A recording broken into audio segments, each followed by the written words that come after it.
Hello students, हम biology का video number 31 शुरू करने जा रहे हैं। चैप्टर नंबर 2 चल रहा था हमारा फर्स्ट यूनिट का, नर और मादा युग्मोद्भिद संरचना एवं विकास। आज पिछले वीडियो के अंदर हमने नर युग्मोद्भिद का परिवर्धन कंप्लीट कर लिया था, विकास और संरचना वगैरह कंप्लीट कर ली थी। आज के वीडियो में हम मादा युग्मोद्भिद की संरचना एवं विकास, संरचना एवं परिवर्धन जो है वो शुरू करने जा रहे हैं।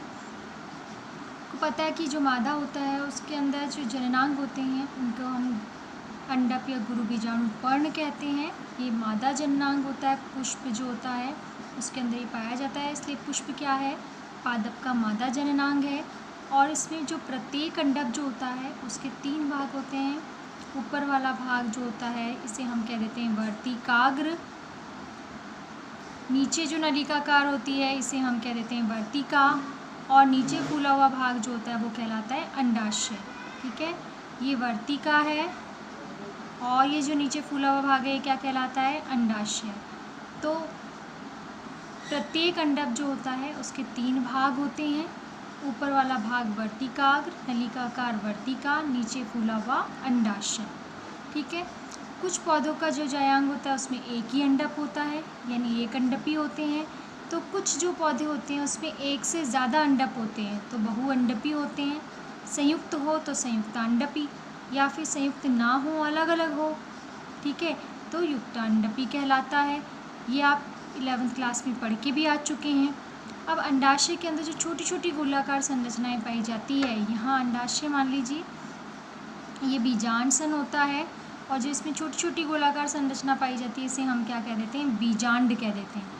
क्या कह देते हैं, बीजांड। और बीजांड को ही गुरु बीजाणुधानी भी कहते हैं। बीजांड को ही क्या कह देते हैं, गुरु बीजाणुधानी भी कह देते हैं।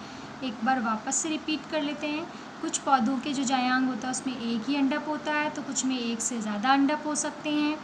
छोटी छोटी गोलाकार संरचनाएं पाई जाती है जिन्हें हम क्या कह देते हैं, बीजांड या गुरु बीजाणुधानी कह देते हैं। अब हम डिस्कस करने जा रहे हैं बीजांड की संरचना। ठीक है, बीजांड जो मैं आपको बता चुकी हूँ कहाँ पर लगता है, जो बीज फूले हुए भाग पर बीजांड लगते हैं, जिसे हम क्या कह देते हैं, बीजांड सन। और ये जो बीजांड का व्रंत है इसे हम क्या कह देते हैं, बीजांड व्रंत कह देते हैं। अब हम इसकी संरचना जो है वो एक चित्र के सहायता से डिस्कस करेंगे। देखें आप लोग, ये बीजांड की संरचना है। जो बीजांड है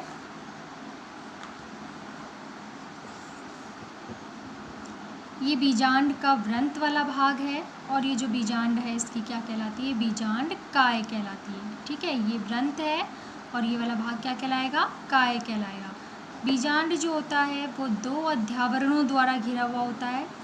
ये वाला कहलाता है बाह्य अध्यावरण, ये वाला कहलाता है अंतः अध्यावरण। तो प्रत्येक बीजांड कितने अध्यावरणों द्वारा घिरा हुआ है, 2 अध्यावरण। और दोनों अध्यावरण जो हैं उनके मध्य के अंदर जो है एक छिद्र होता है, जिससे कि पराग कण की जो पराग नलिका होती है वो बीजांड में प्रवेश करती है।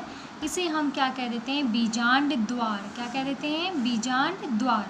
ठीक है, व्रंत जहाँ काय से जुड़ा हुआ है वो जो संरचना है वो कहलाती है नाभिका, और बीजांड का जो बिल्कुल पश्चिम भाग है वो कहलाता है निभाग। ये ना निभाग, ये बीजांड काय है। बीजांड काय जो होता है इसके अंदर भ्रूण कोश पाया जाता है। ये वाली जो संरचना है जिसे मैंने अलग से भी बना के बता रखी है, ये भ्रूण कोश है।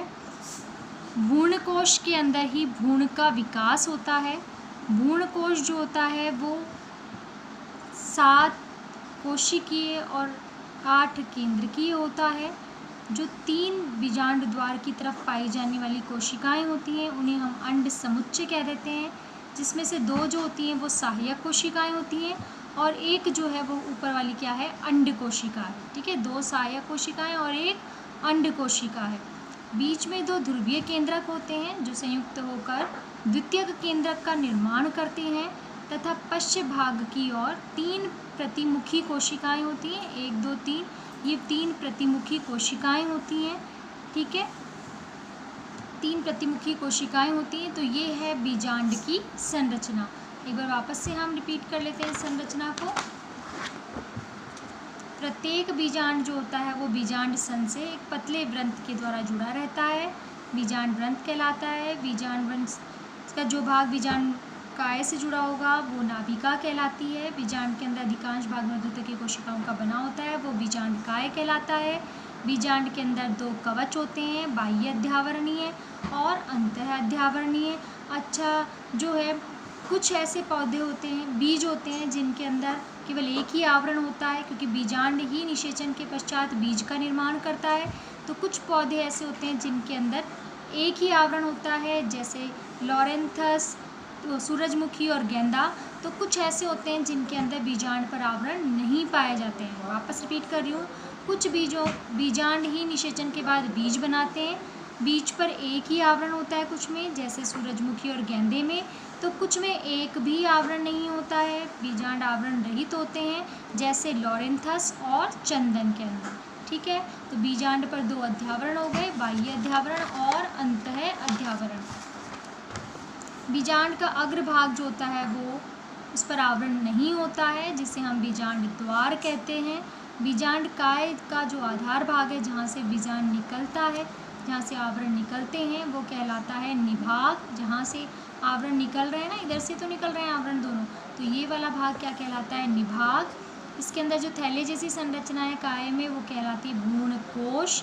भ्रूणकोश में 3 कोशिकाएं जो होती है वो निभाग की ओर होती है, प्रतिमुखी कोशिकाएं कहलाती हैं। ये निभाग की ओर है, ये प्रतिमुखी कोशिकाएं हैं। 2 जो कोशिकाएं ये निभाग की ओर है, प्रतिमुखी कोशिकाएं हैं। 2 जो कोशिकाएं होती हैं वो ध्रुवीय केंद्रक मिलकर द्वितीयक केंद्रक कहलाता है।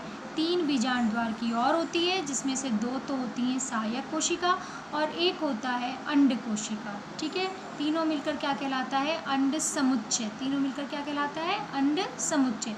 तो ये हुई बीजांड की संरचना। अब अलग अलग पौधों में अलग अलग प्रकार के बीजांड पाए जाते हैं, इसलिए हम डिस्कस करने जा रहे हैं बीजांडों के प्रकार। बीजांड द्वार और निभाग और व्रंत। बीजांड द्वार, निभाग और व्रंत तीनों की स्थिति के आधार पर बीजांड कितने प्रकार के होते हैं? निम्न प्रकार के होते हैं।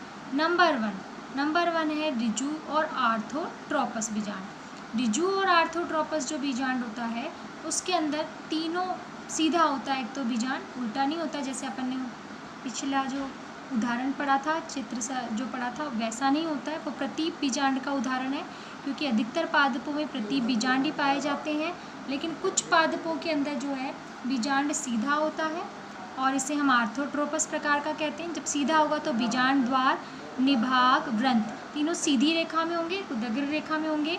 निभाग, व्रंत और बीजांड द्वार ये पॉलीगोनम प्रकार, रूमेक्स प्रकार का है। नेक्स्ट है प्रतीप बीजांड। प्रतीप बीजांड जो होता है इसमें बीजांड व्रंत बड़ा और लंबा हो जाने के कारण ये उल्टा हो जाता है बीजांड काय। बीजांड जब उल्टा हो जाता है तो व्रंत और काय दोनों एक दूसरे के समीप हो जाती हैं। ठीक है, पास पास जाती हैं। और बीजांड द्वार और निभाग, यहाँ पे निभाग होता है, यहाँ बीजांड द्वार होता है। ये उल्टा हो गया तो यहाँ बीजांड निभाग है, यहाँ बीजांड द्वार है। ये दोनों एक ही सीध में आ जाते हैं। ठीक है, व्रंत जो होता है वो इन दोनों के 90 डिग्री पर होता है। ठीक, इस प्रकार का जो होता है मटर, सेम, चना और लगभग 82% के अंदर इसी प्रकार का बीजांड पाया जाता है। नेक्स्ट है हेमीट्रोपस। हेमीट्रोपस जो होता है इस प्रकार के बीजांड में बीजांड द्वार और निभाग जो होते हैं वो एक क्षैतिज रेखा में स्थित होते हैं। और बीजांड व्रंत जो होता है वो बीजांड के मध्य एक समकोण पर होता है, इस तरीके से। ठीक है, बीजांड द्वार और निभाग जो होता है वो एक क्षैतिज रेखा में है और व्रंत और ये एक दूसरे के समकोण पर स्थित होता है। ऐसा किस में देखने को मिलता है? रेननकुलस के अंदर देखने को मिलता है।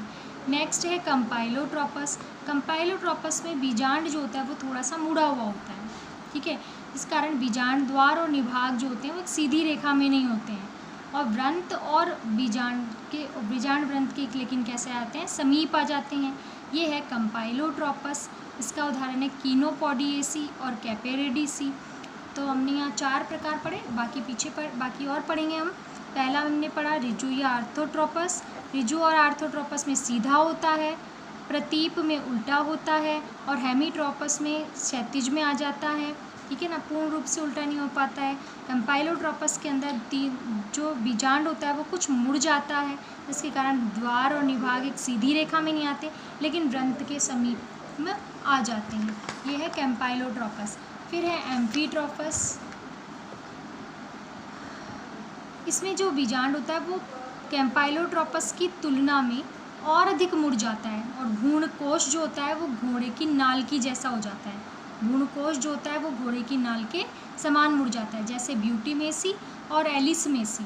सर्सिनोट्रोपस या कुंडलित, जिसमें बीजांड वृंत बहुत लंबा होता है और बीजांड के चारों ओर जो होता है उसको घेर लेता है, जैसा नागफनी में और कैक्टेसी कुल में देखने को मिलता है। जैसे नागफनी और कैक्टेसी कुल में देखने को मिलता है। एक बार चित्र की सहायता से सारा रिपीट कर लेते हैं। सबसे पहला आर्थोट्रोपस या रिजु, जिसमें बीजांड द्वार और निभाग एक ही सीधी रेखा में होता है, लेकिन सीधा ही होता है इसके अंदर बीजांड उल्टा हो जाता है ना। बीजांड द्वार और वृंत समीप आ जाते हैं, लेकिन निभाग और बीजांड द्वार एक सीधी रेखा में स्थित होते हैं। 82% में इसी प्रकार का एनाट्रोपस या प्रतीप प्रकार का बीजांडी पाया जाता है। थर्ड है हेमीट्रोपस, जिसमें क्षैतिज रेखा के अंदर आ गया है, अर्ध प्रतीप अवस्था है ये। नेक्स्ट है कैम्पाइलोट्रोपस में बीजांड थोड़ा सा मुड़ जाता है। मुड़ जाने के कारण निभाग और द्वार एक सीधी रेखा में नहीं होते हैं, बल्कि वृंत के समीप आ जाता है थोड़ा सा। कैम्पाइलोट्रोपस या वक्र कहलाता है। और एम्फीट्रोपस के अंदर जो भ्रूणकोश होता है वो घोड़े की नाल के समान हो जाता है, क्योंकि बीजांड जो होता है वो और अधिक मुड़ जाता है, इसलिए ये घोड़े की नाल के समान हो जाता है। और सर्सिनोट्रोपस या कुंडलित के अंदर बीजांड वृंत बहुत ज़्यादा लंबा होने के कारण बीजांड को चारों तरफ से घेर लेता है, इसलिए हम इसे सर्सिनोट्रोपस या कुंडलित प्रकार का बीजांड कहते हैं। तो ये हमने विभिन्न प्रकार के बीजांड पढ़ लिए हैं। अब लास्ट जो है हम किस प्रकार से जो है वो मादा युग्मोद्भिद का विकास होता है उसके बारे में अगले वीडियो के अंदर पढ़ेंगे।